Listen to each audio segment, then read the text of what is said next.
Welcome to China in Focus. I'm Tiffany Meyer. Our top story: the U.S. is aggressively revoking certain student visas over national security concerns, which foreign students are losing their shot at the American dream, and what's behind the move. A setback for President Trump's tough trade stance. A federal court says he overstepped his authority, but supporters argue the tariffs were needed to protect U.S. jobs. A parent advocacy group wants the IRS to probe a top public high school. They say the school shared its STEM curriculum with the Chinese Communist Party, all while taking in millions in donations. Vice President JD Vance is urging the U.S. to champion Bitcoin, citing what he calls our biggest adversary as the reason to act. And the U.S. and Argentina are urging other countries to join them in launching a new global health initiative, a fresh alternative to the W.H.O.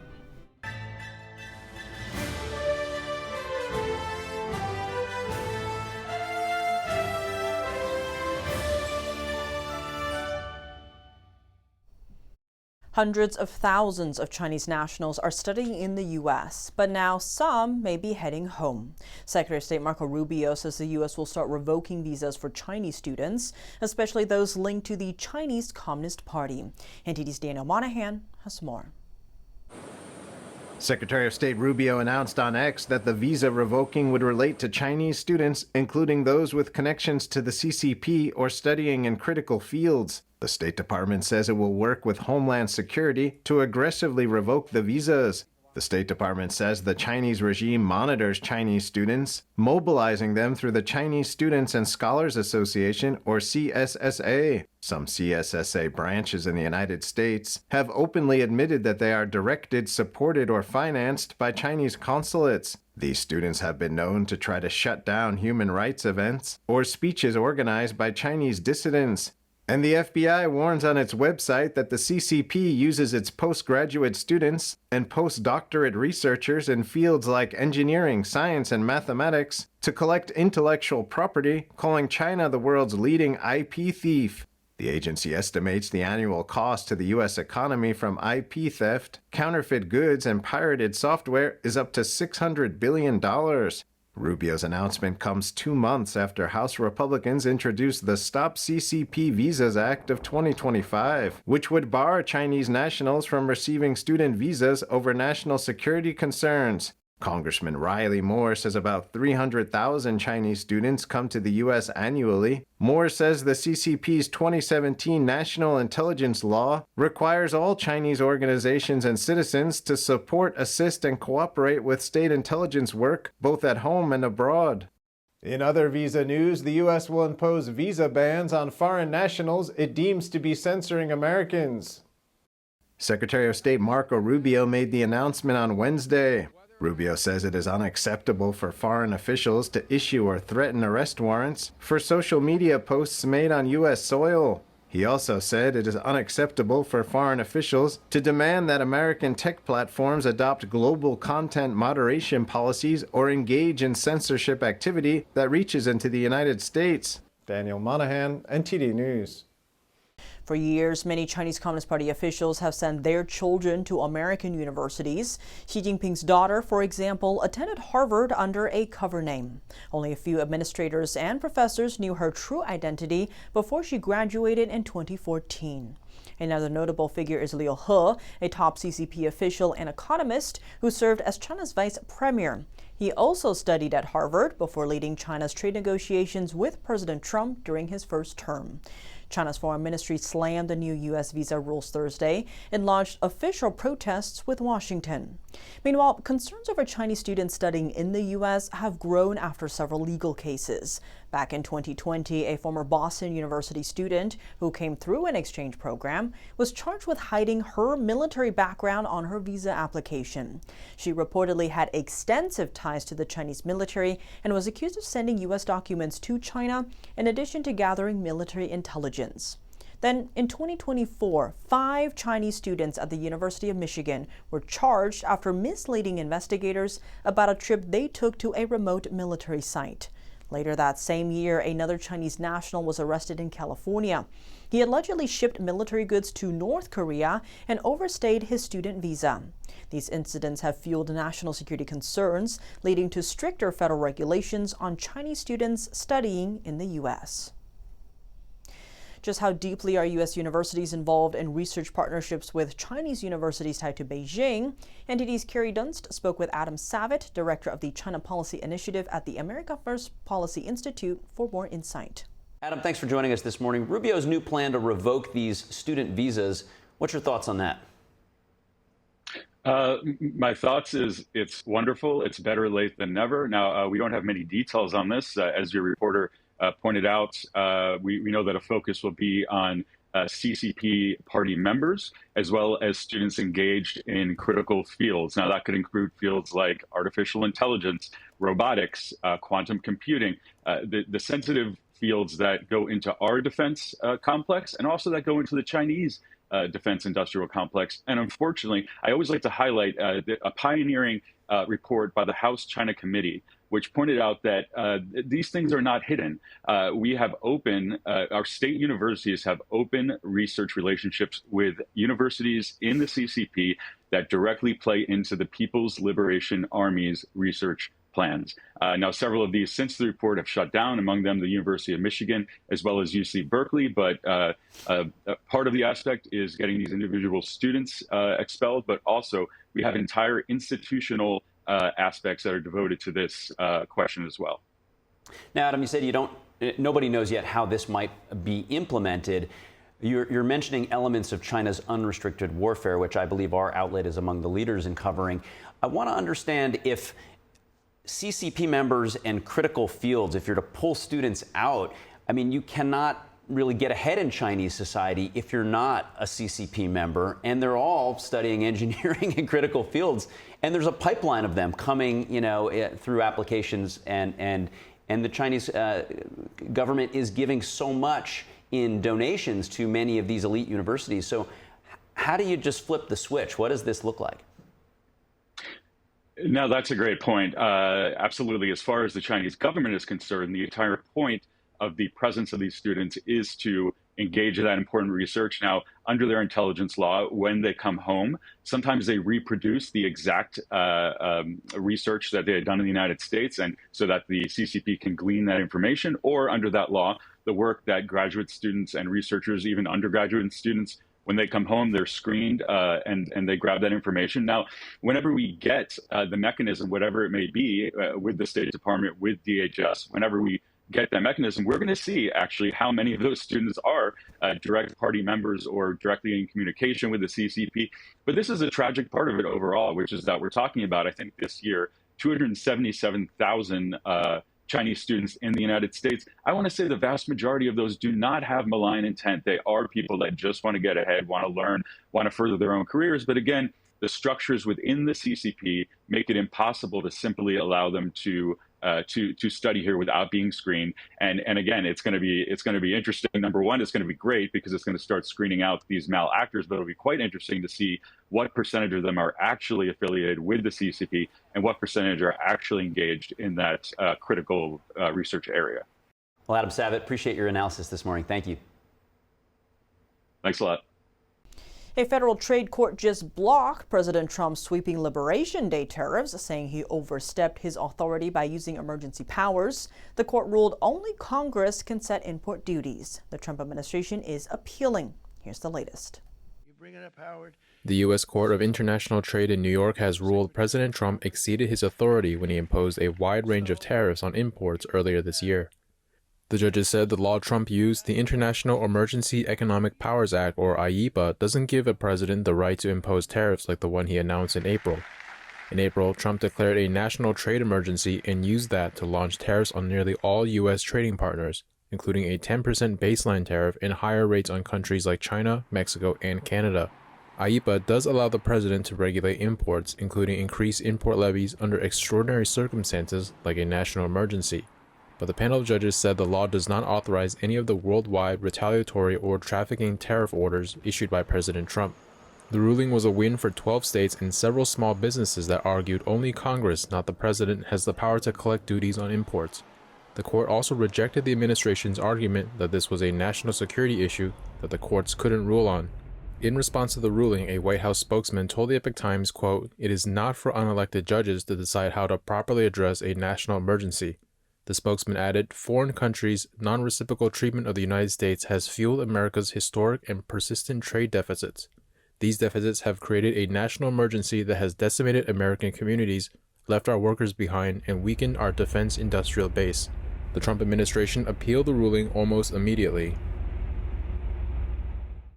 Harvard's connections to the Chinese Communist Party are making headlines. It's the latest chapter in growing concerns over China's influence here in the U.S. NTD's Washington correspondent Jack Bradley has the story. Harvard's in the spotlight, with the Trump administration working to cut the university's federal funding and revoke its ability to admit foreign students. That's as the administration is accusing Harvard of training a Chinese Communist Party paramilitary group that's sanctioned by the U.S. And they've even facilitated a training for a paramilitary group affiliated with the CCP. The group, called the Xinjiang Production and Construction Corps, is linked to the persecution of a religious minority group in China. They've also allowed participation with Communist China, who considers the United States one of their greatest enemies. NTD reached out to Harvard on this, but didn't hear back. For almost 30 years, Harvard's Kennedy School has been training top CCP officials. Last year, the CCP's ambassador was invited to speak at Harvard, and there was a student protest. CFO, you've come to paint the illusion of a prosperous China, but your hands are painted with blood. That's when a male Chinese student dragged and pushed a female Taiwanese student protester out the hall as she called out the CCP's human rights abuses. She did not press charges, but Harvard police logged the incident as an assault. Lawmakers in Congress scrutinized the school for not taking disciplinary action against the student who put their hands on the Taiwanese student, saying Harvard instead apologized to the Chinese student who dragged the woman out. Another concern here is stolen intellectual property and the spread of Chinese Communist Party propaganda on college campuses. One such example is Confucius Institutes. The CCP efforts to infiltrate America's universities are intended to manipulate curriculum, suppress academic freedom, and monitor Chinese students here in the United States. Over the past few years, many colleges have closed and rebranded their Confucius Institutes after facing scrutiny over national security. But it extends further. A 2023 report by the New York-based Falun Dafa Information Center found that at least 10 top American universities use material for a Chinese language course that defames a persecuted spiritual group in China. This group is known as Falun Gong or Falun Dafa. It's a popular meditation practice based on truthfulness, compassion, and tolerance, but it's severely persecuted by the Chinese Communist Party.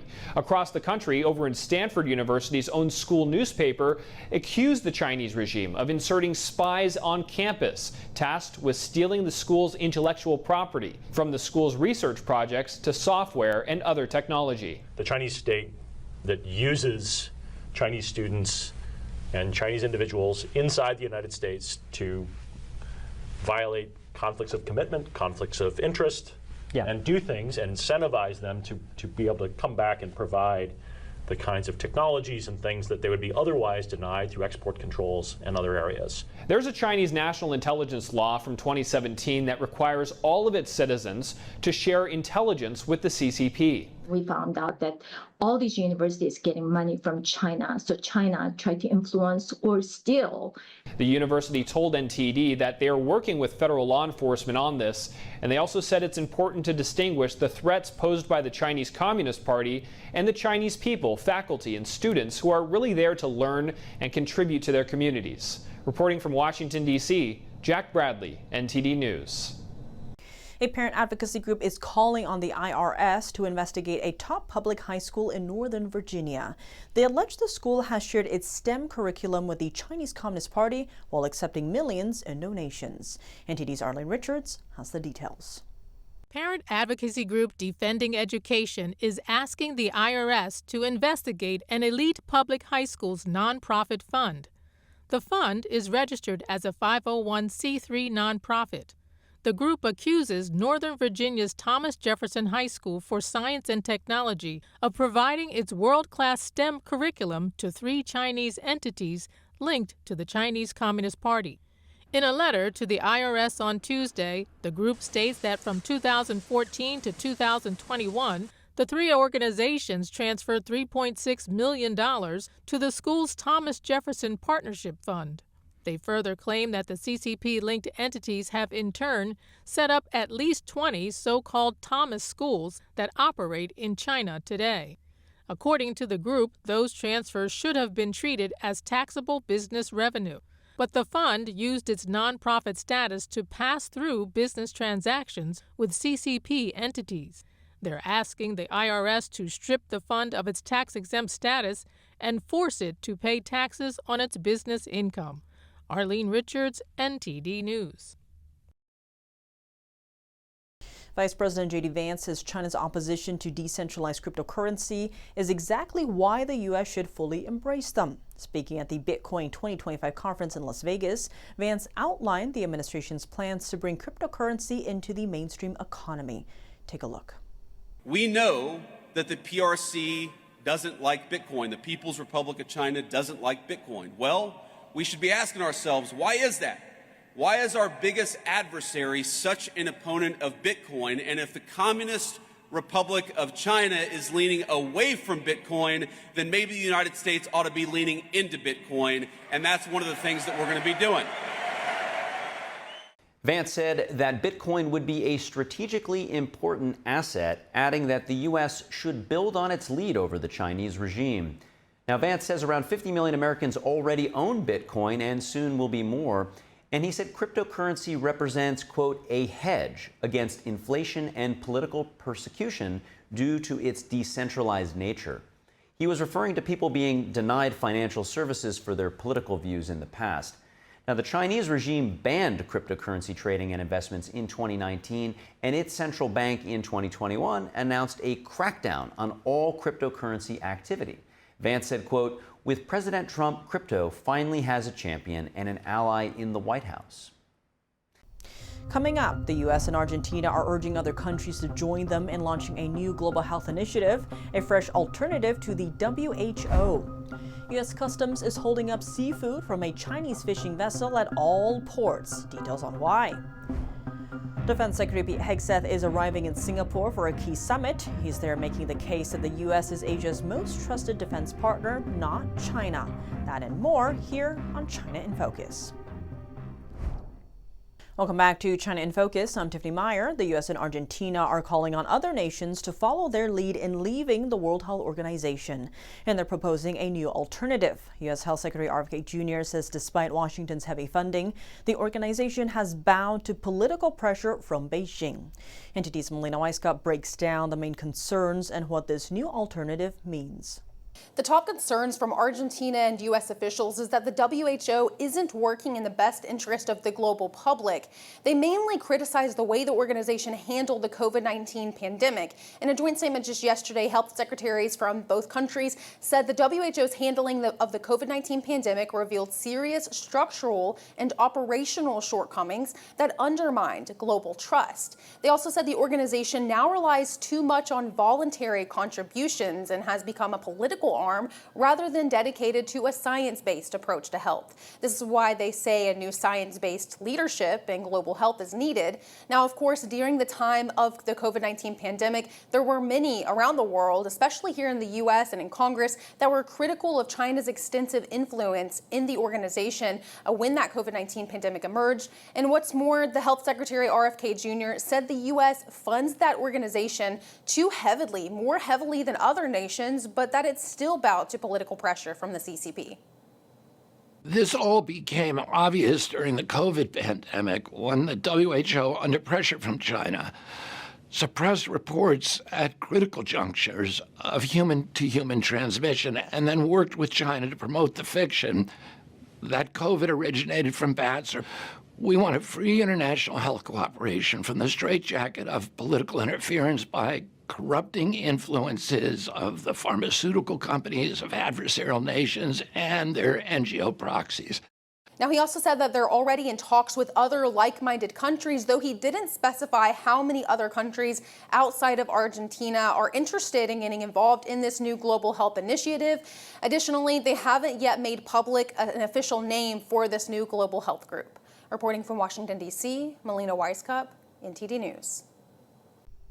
U.S. Borders officials are blocking seafood from a Chinese fishing vessel accused of using forced labor. The CBP says the ship Zhenfa 7 was flagged for abusive conditions and worker exploitation. Here are the details. The agency said it had strong reason to suspect forced labor was used on the vessel, citing harsh living conditions and working conditions, physical and sexual abuse, debt bondage, and the withholding of workers' ID documents. According to CBP, these practices allowed the vessel to cut labor costs unfairly and gain profits at the expense of American companies. Acting Commissioner Pete Flores says in a statement that this is part of a broader crackdown on unfair trade harming U.S. industry. Under 1930 law and its 2022 expansion, CBP enforces bans on products tied to forced labor, especially from China's Xinjiang region.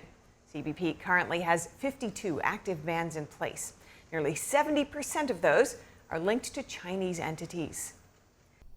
Defense Secretary Pete Hegseth touched down in Singapore Thursday for the annual Shangri-La Dialogue, a major regional security summit. He's meeting with defense leaders to tackle some of the Indo-Pacific's top security challenges.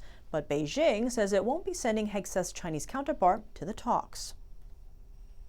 Hegseth is expected to lay out the Pentagon's vision for the Indo-Pacific, stressing just how vital the region is to U.S. interests. He'll meet with several of his counterparts and speak on the growing threat from China and how the U.S. is working to restore deterrence in the region. Hegseth says the U.S. isn't looking for conflict with any nation, including China, but will stand firm in defending American interests. He's also set to meet with Singapore's Prime Minister and other top officials. That's all for today's China in Focus. I'm Tiffany Meyer. If you have any feedback on the show or have something you'd like to see us cover, send us an email at chinainfocus@ntd.com. We'd love to hear from you. For round-the-clock original news coverage, visit us at ntd.com or download our NTD app. Thanks for watching. See you tomorrow.